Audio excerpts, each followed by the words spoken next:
The man is locked in the toilet. The small space prevented him from breaking through the door by running, facing the rising waters. Will he survive? The story begins. The man, Mike, is out fishing in his speedboat. The sea is cloudless and foggy. He doesn't dare to make a move. Suddenly, a cruise ship slowly approaches. No matter how much Mike shouted, no one answered. Curiosity drove him up to check. There were obvious signs that someone had been living in the cabin, but Mike searched around and saw no one. Standing on the deck, he noticed that his speedboat was missing. He hurried back to the cabin to grab the binoculars he had just found. The fog was too great. There was no way to see. Mike tries to radio for help. I am in need of assistance. There was no answer. While going to the toilet, the door closed automatically. When he was done, he realized it was locked. No amount of tugging would help. He opened the cupboard. What he saw was a pool of blood. Mike didn't think much of it. He grabbed a pair of scissors. He tried to unscrew the screw, but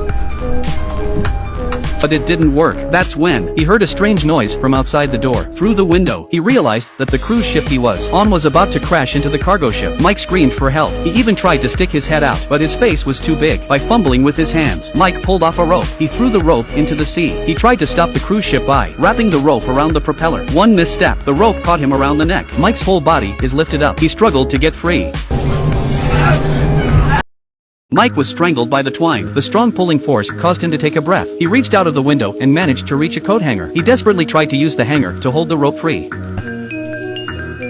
He managed to get out without a scratch. He escaped with a huge gulp of air. As the course deviated, he also lost his chance to call for help from the cargo ship. Mike had been trapped in the toilet for over 10 hours. The fresh water in his tank had run out. That's when the water starts to leak from the deck outside. Mike mistook someone for him. He bangs on the door and begs to be let out. Now he doesn't know it's an unmanned ghost ship. Seawater seeps into the toilet. Mike takes a sip before he realizes that the cabin is broken. He grabbed a glass and poured water out the window, trying to salvage the situation. And the cruise ship, unmanned, accelerated into the storm ahead. The ship swayed violently in the wind. Mike grabbed a razor blade and tried to cut the ropes controlling the sails. He cut his finger in doing so. The pain was too much for him and he passed out. When he woke up, Mike was submerged in the cold water, except for his head. He tried to move his almost unconscious hands. He slammed his hands against the toilet door. Luckily for him, the door opened. The lock was open. Before he had a chance to feel the joy of surviving the disaster, he decided to build a life raft first to prevent the cruise ship from sinking. He used wooden planks to make the hull, tied on floating bottles. He used ropes to secure the raft to the ship, and so he waited for the ship to sink. Who knew?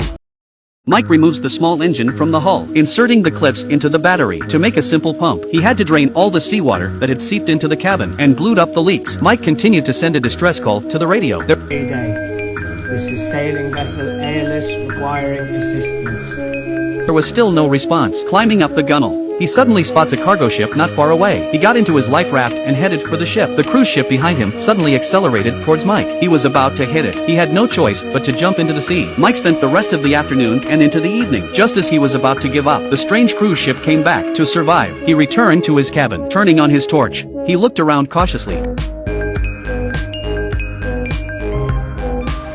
After making sure that no one was there, he found a blanket to wrap around him and went to sleep. The blinding morning sun woke Mike up. The door handle that wouldn't open made him realize he was locked in his room again. He went to the toilet. He accidentally finds a hidden loft. He tries to climb in, but the window here is also locked. The cruise ship is now heading to the place where Mike first set off. Through the window, he saw the house. He doesn't want to miss this opportunity. Desperately, he shouts for help. Just as Mike was about to despair, the door opened of its own accord. He stepped off the cruise ship, grabbing an iron bar, trying to find the man who tricked him, but after circling the town, he couldn't find anyone, and that's when the cruise ship started to leave the harbor. Mike was dumbfounded. He went after her, and the boat was gone. Even more amazingly, he found his speedboat just where he'd left it. It was as if nothing had ever happened, and that's the end of the film. What I don't understand is, the background of the boat is not clear. Is the boat a ghost, or is there a ghost in the boat? The ship and the man seem to have some kind of relationship later on. The ending is a bit sloppy. Maybe the author wanted to give an open ending.